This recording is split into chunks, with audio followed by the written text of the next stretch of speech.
This week in the news. Clergy leaders held protests at LaGuardia Airport to call on Governor Andrew Cuomo and the Port Authority to include more minority and women-owned business enterprises, also known as MWBEs, in the $8 billion transformation of the airport. Reverend Johnny Green, founding president of Mobilizing Preachers and Community, said that the protests were aimed at gaining a seat at the table to discuss the procurement of prime contracts. He recently sent a list of requests to Cuomo, such as ensuring that 25 of the 500 construction management slots on the project to be awarded to Black, Hispanic, and Asian partners, and greater diversity on the Port Authority's board. But the governor's office responded that the state had nearly tripled minority-owned business contracts, calling its MWBE program one of the most successful in the country.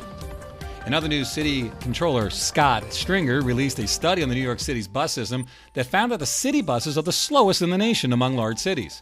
The study noted that the low-income residents and immigrants were the most negatively impacted by the city buses, with Stringer called slow, unreliable, long, meandering, confusing, congested, and poorly connected. He ranked Queens' 2 airports and Glen Oaks among the areas most underserved by the bus system. Among his recommendations for the system were that the MTA should better coordinate scheduling and planning to increase efficiency, increase the frequency of buses during off-peak hours, and improve the maintenance, enforcement, and design of bus lanes.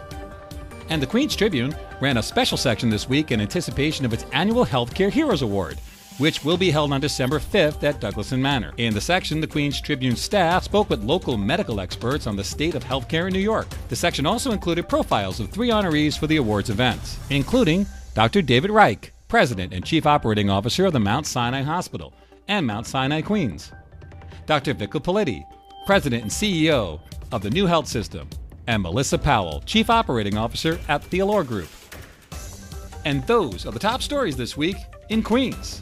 And pick up the paper this week to take part in the Queens Tribune's Restaurant Bingo Contest.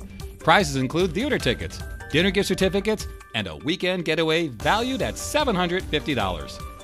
This week's Queens Tribune news video is sponsored by Rego Center, located at 6135 Junction Boulevard in Rego Park.